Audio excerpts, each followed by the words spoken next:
You're listening to the Foreign and International Medical Graduate Show, a podcast to inspire physicians in the process of immigration to the United States and access to graduate medical education. We create meaningful and helpful content that motivates medical students and doctors throughout the world, with the goal of creating a community that supports itself and gives feedback to each other, that stays updated with the most recent tips and advice on how to make it in America and become a successful resident or fellow in the speciality of your dreams. Dr. Alonso Osorio is board certified and residency trained in both emergency and family medicine and will be bringing you 20 years of his personal experiences, struggles, and motivation. We'll be chatting with people like you to talk about the lessons they've learned along their personal path, how to make an impact, and how we can all benefit from it. Also, we'll analyse the current resources available and how to benefit from them. Thanks for joining us. Please enjoy the show. Hello, superstars, and welcome back to the Foreign and International Medical Graduate Podcast. I'm super ecstatic today. I'm like blown away by the amount of excitement that I have going on in my heart right now because I was able to bring into the show someone that is an outstanding immigration attorney. Yes. Ladies and gentlemen, I have Mr. Gregory Siskind. Mr. Siskind is one of the founding partners at Siskind and Susser, immigration lawyers based out of Tennessee, the headquarters. But he has kindly agreed to talk with me today and share with you guys basic common sense on immigration law. Thank you for being with us here, Mr. Siskind. My pleasure.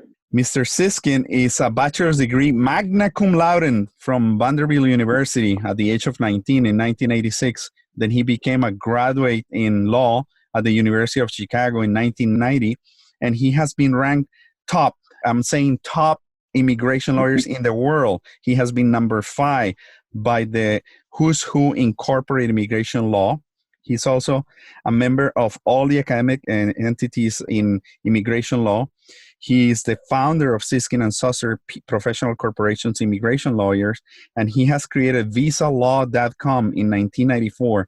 That is the very first immigration law firm website in assisting people across the world.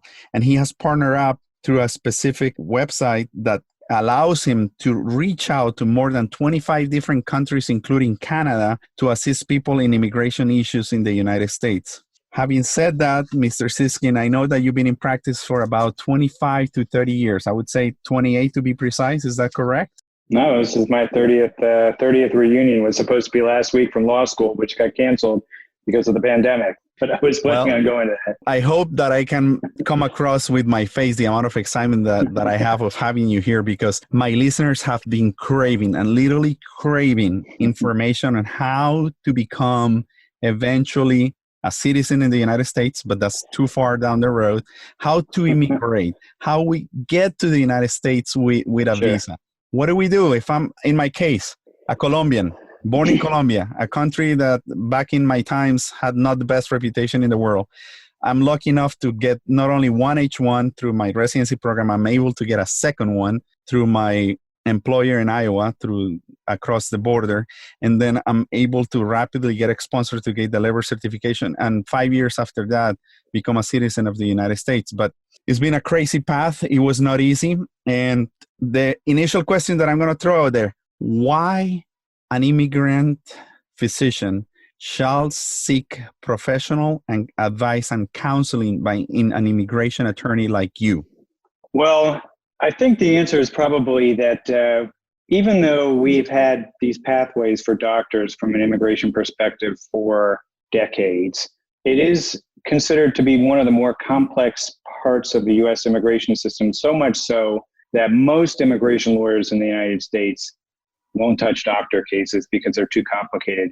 There actually is a separate organization from the big immigration lawyers organization that is just focused on physician immigration law because it's a subspecialty that's considered to be complicated enough that a lot of lawyers felt like they needed to have a separate bar organization just focused on that subject because it was so specialized.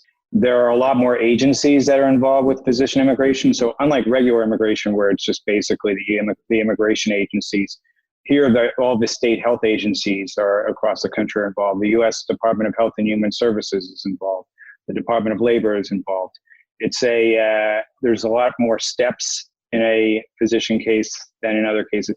Now, with that said, most of the time people don't interact with an immigration lawyer until they're actually in their training and finishing up their training and wanting to remain in the United States after that. So you wouldn't typically have a lawyer involved with getting you to your residency program. And I don't know if you did, but it would be unusual. Now, the residency program itself may have a lawyer that helps with all the processing. That was correct. The doctors won't typically go out and find their own immigration lawyer for that. And a lot of the doctors who come on J1s, for example, it's a much simpler path for the institution to sponsor than it is, say, for an H-1B. So they may not use a lawyer for J1 sponsorship. But you will, at some point, if you want to remain in the United States, want to have a lawyer helping with that process. Now, I will give the one caveat that I will give to this is that it's a good idea to talk with an immigration lawyer and at least understand what you're getting yourself into as far as which visa path you end up taking, because it can have big consequences later on for your family and for your career, depending on what paths you make before you even step foot in the United States. So I think that was one of the reasons why I wrote the book, The Physician Immigration Handbook, which I think is how we had started when we were talking before. That book, there is a chapter about that subject, about how to choose, what the differences are between the two big pathways, the J1 pathway and the H1B pathway, and what the requirements are for each, and more importantly, what the advantages and disadvantages are for each. So it depends on, a little bit on your situation, but if you pick the wrong pathway, you could be giving yourself years of headaches. And Mr. Siskind is referring to his book, The Physician Immigration Handbook, in the 3rd edition that I acquired through Amazon.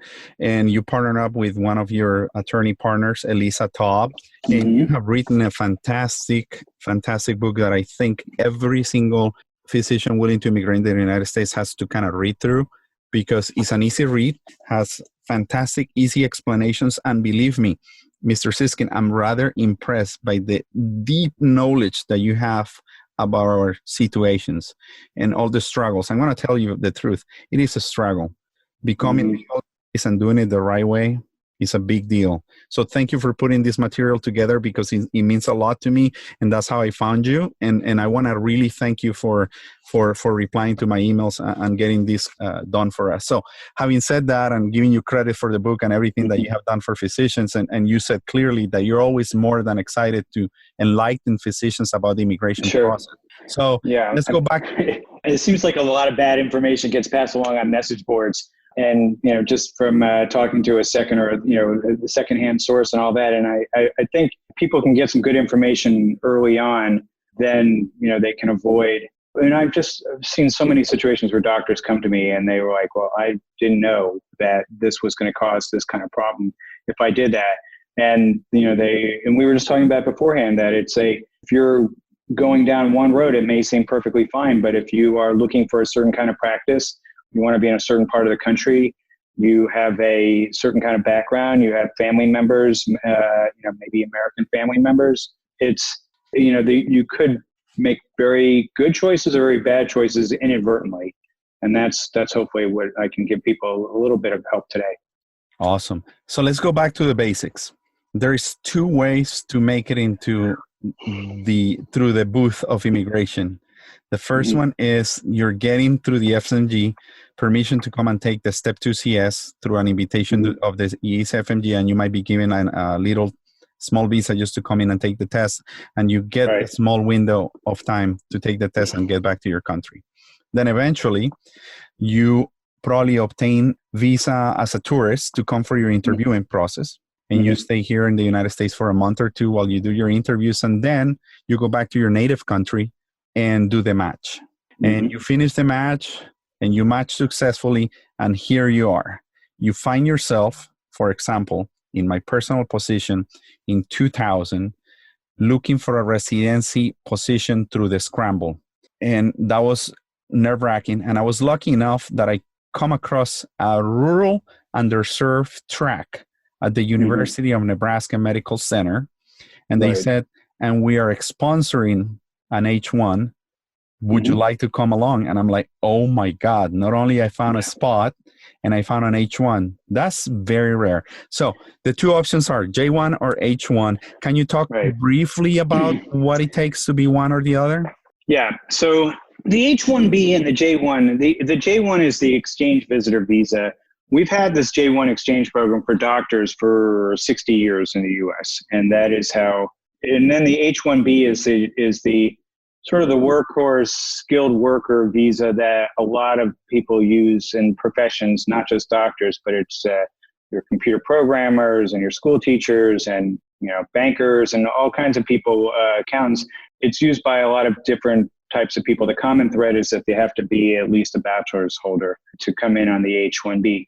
The J-1 program the doctors come in on is a specially designed program for doctors. And that matters for a couple of reasons. But the J program, you should know right now, you may not have a choice because most institutions tell you that you have to do a J-1. Now that's a change from probably about 2006, 2007, it was the H-1Bs probably peaked, and it was about 50-50. Half the doctors were coming in on H's, half were coming in on J's at that time. Then the Great Recession came, and the institutions were under considerable financial pressure, and it was a lot more expensive for them to do H-1Bs, both from the government filing fees and also hiring immigration lawyers in a lot of cases to do the H-1Bs because it's a much more complicated application. And the reason why institutions, they hated doing the H-1Bs all along, but they would do them because the doctors asked and they were afraid they wouldn't get the best candidates for their spots. And they would basically, it was like an arms race. They would do the H-1Bs only because the institutions they were competing with for these doctors were doing the H-1Bs, and they were afraid that if they said, we'll only do a J, the other institutions said, we'll do an H-1B. So they did that. And then it was sort of like they all got permission at the same time to stop doing H-1Bs. So now it's almost like 85% of the doctors coming into the country are on J-1s. We still see H's, but it's typically more not for the PGY ones. It's more for like the fellowships. They're still doing them. They do them sometimes as well if somebody can make a really good case for it. For example, if you're married to a U.S. citizen and you do a J-1, you could be in a situation where you're forced to be apart from your U.S. citizen spouse, even though you had an easy green card path at the end of that process. So they may sponsor an H-1B in that kind of case. But most of the time, the institution is going to tell you that you have to do a J-1. Now, with that said, there has been a reputation for the J-1 visa that was deserved, but not as much deserved anymore, as being something that is really worth avoiding. And there are a lot of good reasons why I would tell you to think about the J-1 as being not such a bad thing. If your institution tells you have to do a J-1, don't immediately get down saying it's like, oh, it's terrible. I'm going to basically be stuck in the middle of nowhere. I'm going to have my path is going to be a lot harder. There's a lot of reasons why. So a lot of people know with the J-1, the big issue with it is that there's a home residency requirement. Okay. That when you're finished with your J-1 training, you are expected to go back to your home country for 2 years. And some people, do that. But for the most part, the people that want to stay in the United States, they're not going to go back to their home country for 2 years and then come back. Most of them seek out a waiver to be able to stay in the United States. About probably 90-95% in a given year of the doctors who choose to stay in the United States do so on the basis of a government agency supporting the application. And that's usually based on going to work in an underserved community. In the US, they call these HPSAs, health professional shortage areas, and MUAs, medically underserved areas. So one big change that's happened over the years is that there's a very big doctor shortage in the United States. And what that means is that most of the United States is a shortage area now. And if you're not in a shortage area, if a place is not in a shortage area, it's pretty close to being in a shortage area. So you can be in the middle of major metro areas. So I'll give my town, Memphis, Tennessee. I don't know if you've been to Memphis or not, but Memphis is a big city. We have over 1 million people, and about 80% of our metro area is a shortage area. So all of our downtown hospitals, for example, which is where the medical complexes are in shortage areas. To add to that, there used to be also there's a program called the Conrad program, and each state used to be allocated 20 doctors per year per state. And that wasn't nearly enough to meet the needs. for doctors who wanted to stay in the United States. So what would happen a lot of times is the doctors couldn't find a job in the state. Even if they found a shortage area, there weren't enough of these waivers available. Those numbers have increased a lot, and there's been also a bunch of federal programs that have come into being over the last couple decades that have unlimited numbers available. So back to the Memphis example, I'll just mention like St. Jude Children's Research Hospital. I don't know if you've heard of St. Jude. It's one of the most famous hospitals in the United States. It's a world-renowned cancer research hospital. They have Nobel Prize winners on the faculty. They have they're doing amazing work there at St. Jude. They sit in a shortage area in our downtown area, and they have a federal program that they can tap into where they can have as many J1 doctors a year as they want, as can basically any of the other hospitals in the Memphis metro area. So that's if you want to be in a major city, you can do it on a J1. If you and even in places where you think that it's not that easy to get to, you can. Now, there was also a very nice change that just happened since the pandemic started in the way of immigration law processing. So in the United States, there's an agency called the U.S. Department of Health and Human Services, and that's the big health agency at the federal level. They have a waiver program for doctors, a J1 program, and it has been relatively useless for the last 10, 12 years that it's been around, because I shouldn't say it's useless, it's very narrow. So it was just basically rural health clinics, maybe like in Nebraska and Iowa, yes, sir. Tribal health clinics, Indian tribes, and community health centers, which are little health clinics that are primary health clinics and sometimes in big cities, but pretty limited as far as where you can go. Since the pandemic basically kind of, unveiled it basically made it really clear that we have pretty severe physician shortages all over the country. And they changed their rules now. So they will it's still limited to primary care, but they will do a waiver in any facility in the country as long as it's a shortage area, which, a lot of doctors will come to me and they're like, I want to go to Florida. I want to go to Texas. I want to go to California. I want to go to New York. I want to go to, one of these big states that, and they would normally have just like 30 waivers available in those particular states. So Florida is like a lottery every year for the doctors who get to go there. Now that HHS has said, we'll take care of your primary care, Florida, send as many of doctors as you want to us as long as they're shortage locations. And as I said, a big chunk of the country is a shortage location.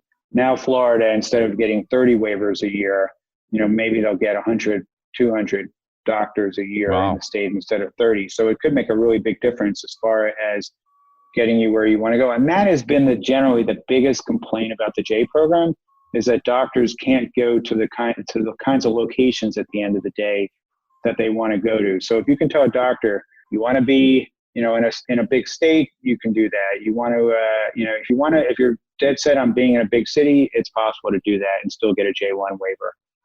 So that's the J1. The other thing I will tell you is if you have a long training program, if you're not doing just primary care and you're out in 3 years, the H1 is a real problem for that because you get six total years in the H1B.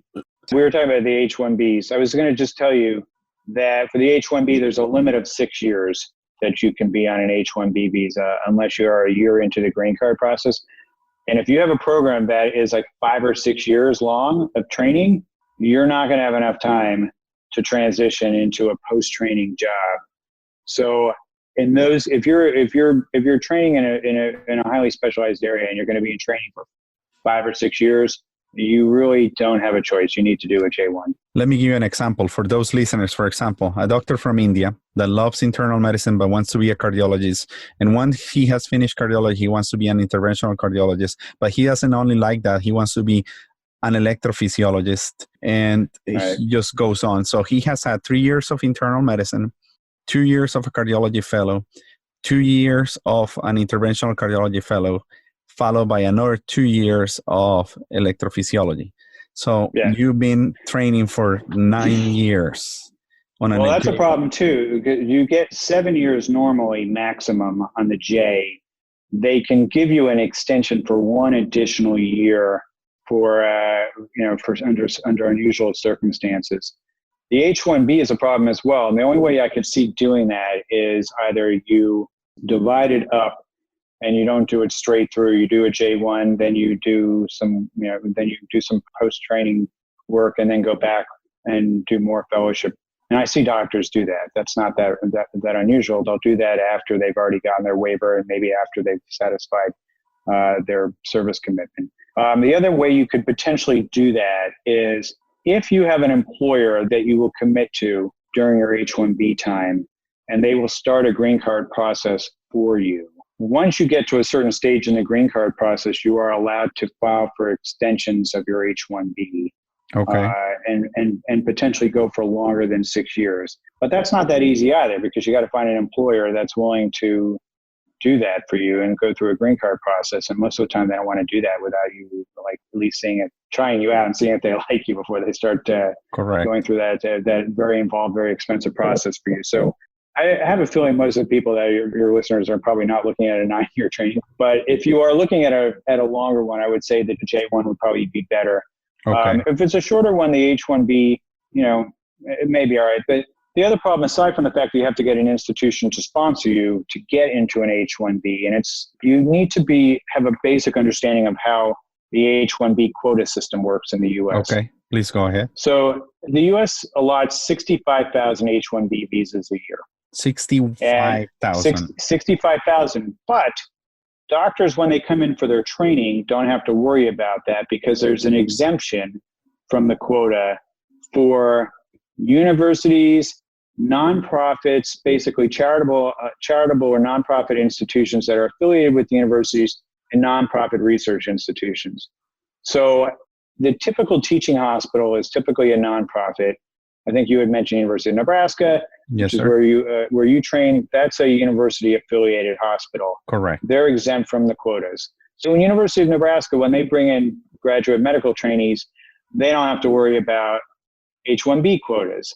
The problem for the doctor is when you are making your first move from a location that's exempt, like a university hospital, to the big corporate hospital in the suburb, the Dallas suburbs or whatever city that you're looking at, and if that hospital or that employer is not exempt from the H-1B quota, then you have to apply for a slot. Wow. And for the last 25 years or so, the H-1B category typically has to go through a lottery, because there's way more applications than there are spots available. The problem is they set the number of H-1B visas at 65,000 in 1990. Uh-huh. So it is my entire career, they have not added any more. For a couple of years they added it, and then it expired and they're back to 65,000. But it's the same number as when I was, 22-year-old lawyer. I don't want to say, I just gave away my age, but it's been basically, it's been that the whole time. And the problem with that is they set these numbers before the internet was a thing. They set these numbers, and basically they came up with these in the 1980s is when they designed this system. Mm-hmm.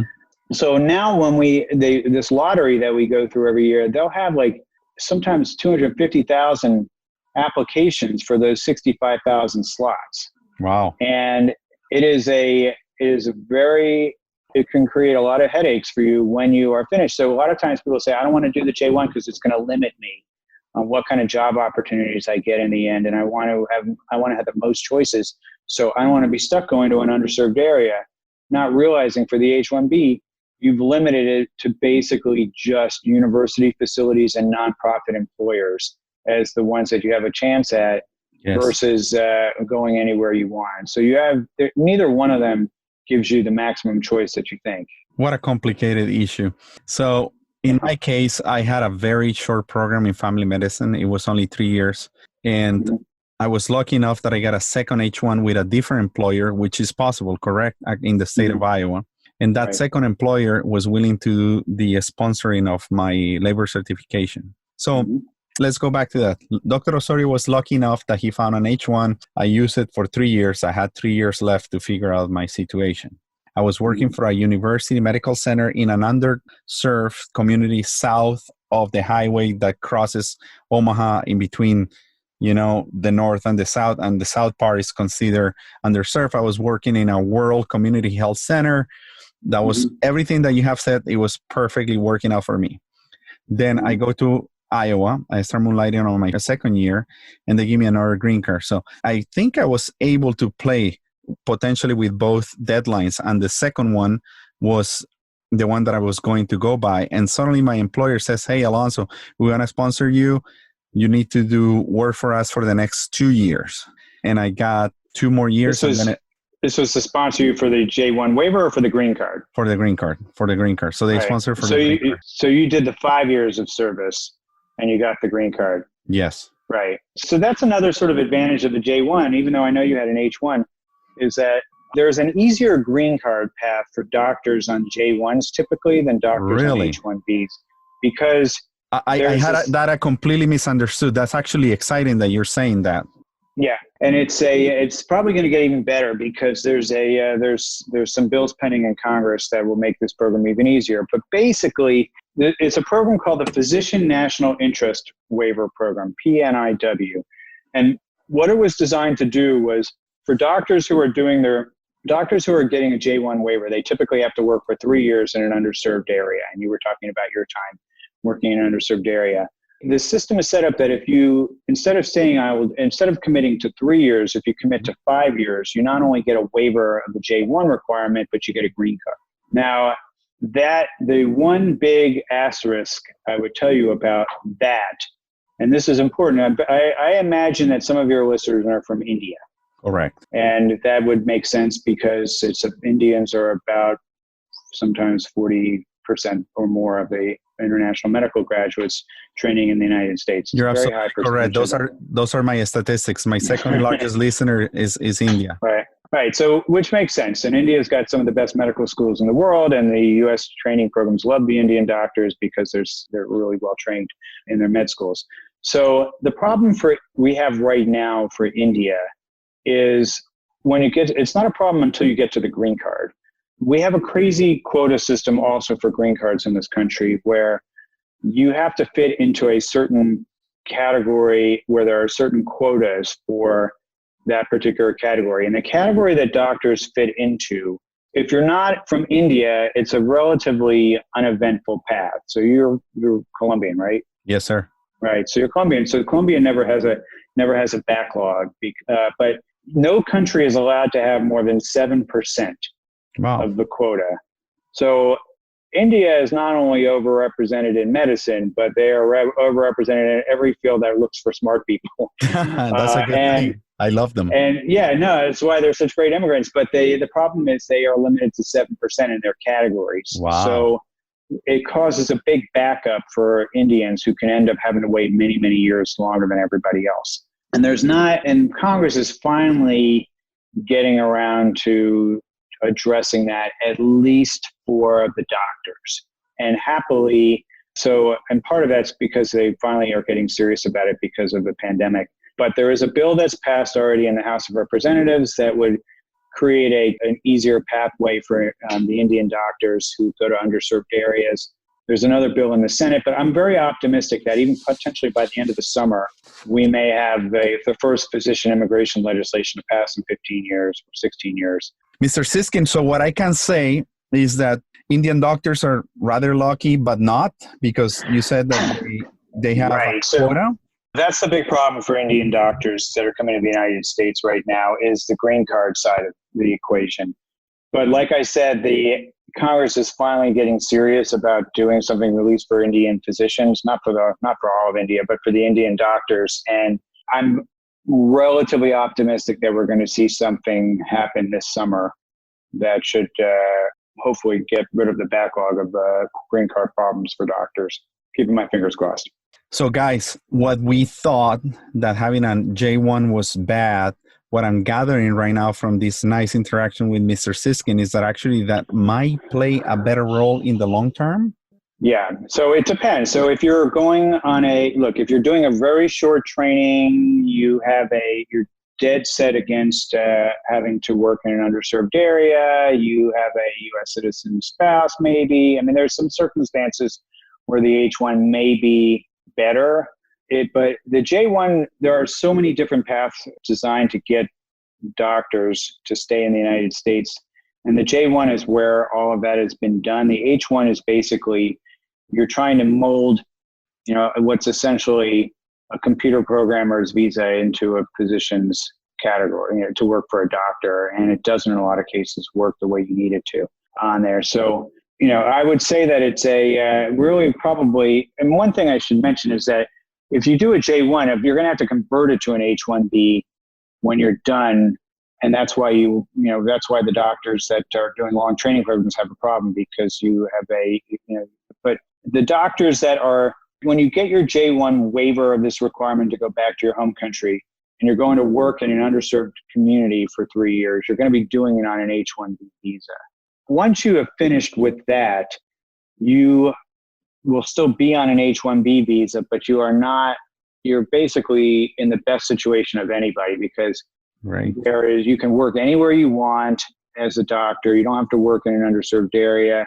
And the employer can be a for-profit or a non-profit employer. It doesn't matter what kind of status the employer has. And so from the employer's perspective, I always tell them the best doctors you can hire from an immigration perspective is somebody who's just finished their J1 their waiver somewhere, and they're freed up at that point, whether they're Indian or not. Even though the Indians are not going to have green cards, all that. So employers actually sometimes like that, because there's an incentive for the doctors to stick around for a while. But generally speaking, the employers, I think, are probably good with either way for you. But, you have what I do think is probably the most, if I can impart on anything for doctors as a result of this, is the more educated you are about how the immigration system works in the United States from the very get-go, the better things are going, the better it's going to go for you. It's going to ensure that you're on the right path from the beginning, in the right category.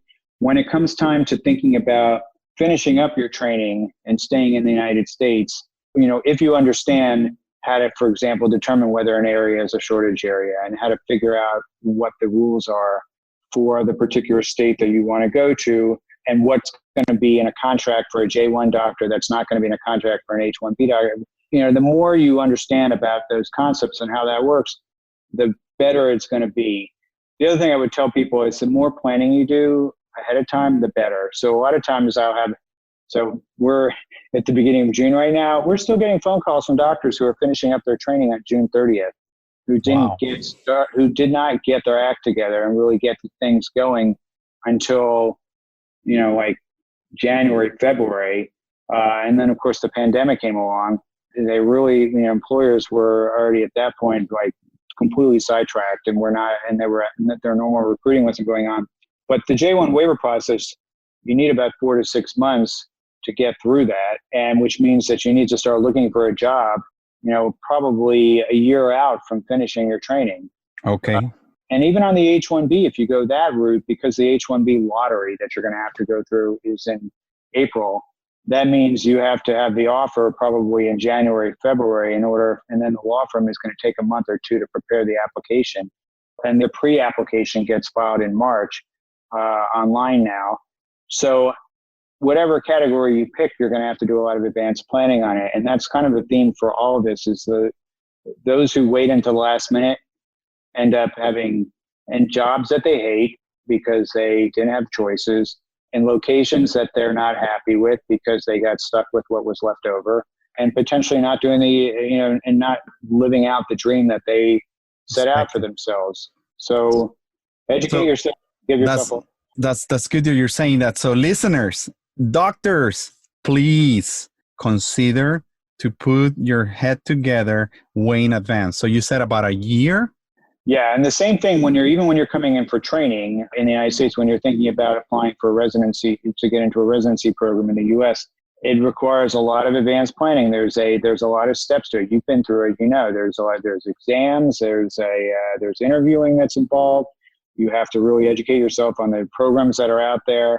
You have to go through a whole get all your documents certified by ECFMG. There's lots of steps in the process, and the people that are procrastinators end up having to take a lot longer to come to the United States than they otherwise would want. So, the earlier you start on all this stuff, the better off you are. let's expand a little bit, and if you don't mind, briefly on what are the choices to get a waiver for a J1. Right. So there's different program. Basically, there's waivers come in different flavors. So most doctors get waivers based on getting the support of a government agency. And that will either be one of the 50 states' health agencies, or some of the territories do them as well, like Washington, D.C., Virgin Islands, Guam have waiver programs as well. So sometimes if you want to go exotic, you can do that. And those waiver programs count as far as like if you go through a waiver program in the Virgin Islands and St. Thomas, which they're desperate for doctors down there, by the way, then you do your 3 years there, and you basically met your qualifications for the waiver, and you can come back to the mainland. And after that, Puerto Rico too has a waiver program. With all that said, 50 states have their programs, and then there's some federal agencies that do as well. So like the Veterans Administration hospitals have their own special program. There are programs that are, I mentioned before, the Program for Health and Human Services. That's a federal program that's all over the country. Then there's programs that are regional. But the key is you find one of these programs that operates in the location where you want to go. So that's one type of waiver. One of those is, you said the Department of Health and Human Services, the Veterans Administration. I read something about the Delta Regional Authority and the Appalachian Regional Commission. Yeah, and I know about the Delta Regional Authority because I helped them write their original program rules.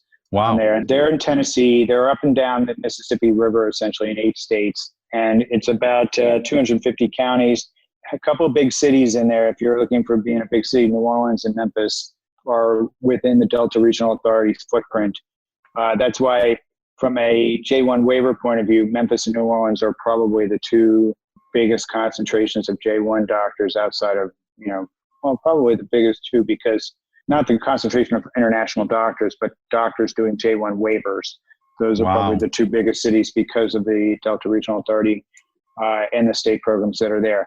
So if you're an academically oriented doctor and you're doing a lot of, you're doing clinical research and you're looking for an academic medical center type of track, there is another program that's run by HHS for clinical researchers. Okay. And it is based on, is for doctors that are doing cutting edge work that is considered to be in the public interest.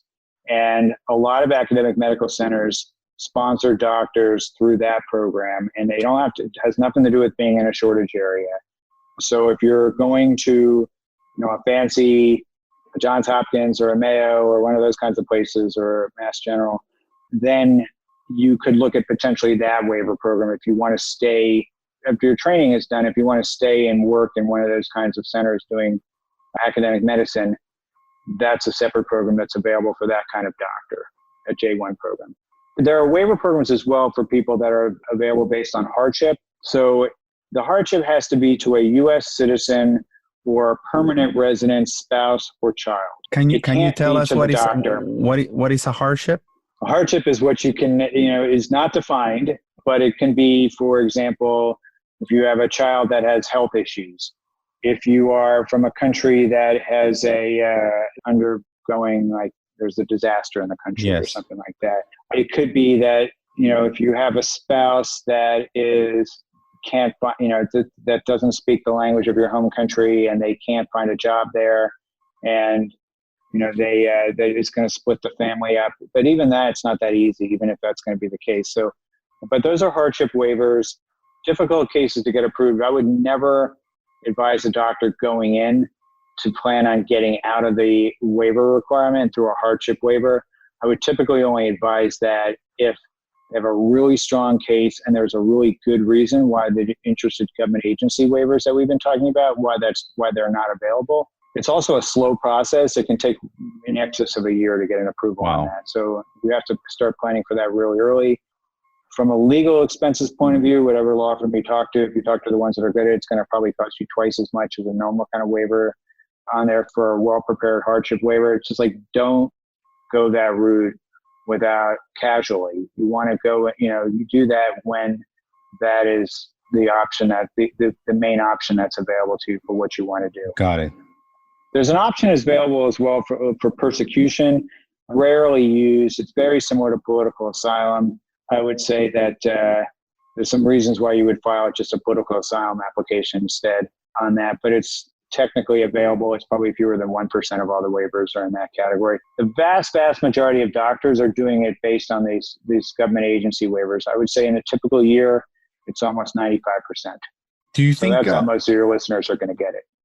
Yeah. Do you think the United States benefits remarkably from using these programs to get doctors to underserved communities like the American Indians in Indian reservations and little underserved communities? My clinic used to be called the Indian Chicano Health Center. So we had American Indians, American Mexicans, and Mexicans that we were serving, and that was the bulk of my population.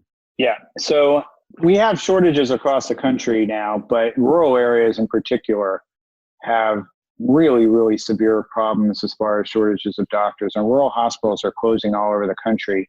For a lot of reasons, they're under stress. But rural America is dealing with a healthcare crisis that's pretty severe. And it's gone a lot more severe because, the pandemic has kind of only basically exposed what they've already been going through for a long time on there. But there are dozens of hospitals that are closing every couple of months in the United States that are mostly in rural areas because they're under more financial stress. A lot of times they have they can't have certain kinds of departments in these hospitals because they don't have the critical mass for them. So there's a genuine need. You're doing really good work when you're doing, and that's why there's so many, these rewards are out there for doctors that are go there. With that said, there's also a big push to get more American doctors to go to these areas as well. And you're all lucky that you're, in some respects, that you're not going to medical school in the United States, because if you did, you would probably owe $300,000 or $400,000 in loans at the end of your medical school education. In the United States, Health and Human Services, the agency I was just talking about, has a special loan program where they will forgive medical students loans if they go and work in these same locations. So it's not just the international doctors that have been incentivized to go to these places. The American doctors have good reasons to go there as well. The problem is there's just not enough doctors in the United States. There's the AAMC, which is the Association of American Medical Colleges. They're the ones that basically regulate all the medical schools in the country. They're projecting a shortage of 120,000 too few doctors in 12 years. Incredible. That's just a disaster.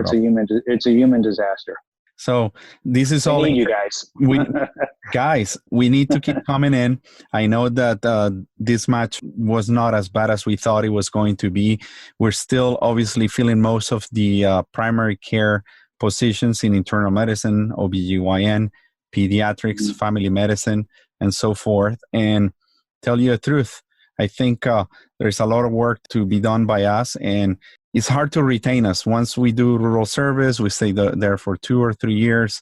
I know that we want to get to a bigger city, but I personally had the experience to work in rural Iowa, and these people really need you, really appreciate you, and you cannot imagine how happy they are to have a doctor that is actually staying there for a couple of years. And hopefully, if they love you, they're trying to make you stay there forever and just build your practice and stay within the community. That's the thing that's always amazed me. These doctors, that they go in thinking it's like, I'm doing 3 years and I'm out of there as soon as the 3 years are up. And, I've been doing this now for a few decades. So I've seen these doctors that they were, they were as young as I was when I was starting, and they've kind of aged together. They love these communities and they've stayed there their entire careers. And then what they end up doing, which is kind of remarkable, is they have friends from their home countries that they recruit. And then they start these communities in these small towns that are basically like outposts for people that they knew from back home. Yeah, on there. So it's kind of nice. It is amazing. Mr. Siskind, and how much of a budget should I have prepared as a physician willing to seek the proper immigration law advice? How much you think I should be ready to spend? How much do I need to put up away on my bank account? So the good news is you don't have to spend hardly anything on the front end going into the residency program, because the residency program is going to cover all the legal costs that are associated with that. You can buy invest a little bit in a book, for example, or you can have a consultation with a lawyer, maybe even a couple of consultations with a lawyer, which would be all under $1,000. Like if he's a couple $100 per meeting, if you needed that. So you don't need very much money at the outset. Later on, when you're trying to transition from your training program into a career in the United States, that's when the work really kicks in for the immigration lawyer. The thing to know about that is because there's a shortage of doctors in the United States, most of the time, in some cases, the law requires the employer to pay, but in most of the cases, the market requires the employer to pay because the doctors have a lot of choices, especially if you start the recruiting process and start the process early and don't wait till the last minute. So in most cases, you can negotiate and have the employer cover most of the costs. So I wouldn't worry too much about the legal expenses. Your employer might need to worry about it. But in most of the cases, it's unusual for the doctor to be picking up those costs. They do tend to pick up the costs if they are going sort of a weird route like a hardship waiver or something that's out of the ordinary. But if you're just doing a waiver based on going to an underserved area, most of the time the employer is going to pick up those costs. It didn't used to be the case, but now it is. Perfect. Mr. Siskind, the other thing is in this personal process of finding you, I came across hundreds, if not thousands of advertisements on the internet. And to find someone reliable with a reputation like yours and the one from your firm and your attorneys, takes a lot of research, I know, but why we need someone with the experience, the reputation of doing this on a regular basis? Because I know that there is, I'm an attorney, I can help you with that, we'll get it taken care of.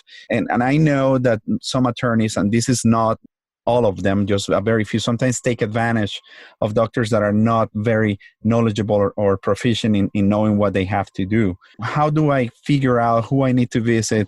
Why do I need to contact Siskind and I will tell you, I'd love to tout my firm, but actually the organization that I chaired for a bunch of years is called the IMG, for International Medical Graduates, IMG Task Force.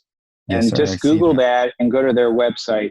There's the law firms that are a part of that organization are all specialized in physician cases. That's what you want is a firm that really specializes and does a lot of the cases, because the rules change really fast in this area. It's not like a normal immigration case. So an experienced immigration lawyer is not necessarily going to be that helpful for you here if they don't do a lot of the doctor cases, because they're basically, it's like a starting out lawyer on there if they're not filing them regularly.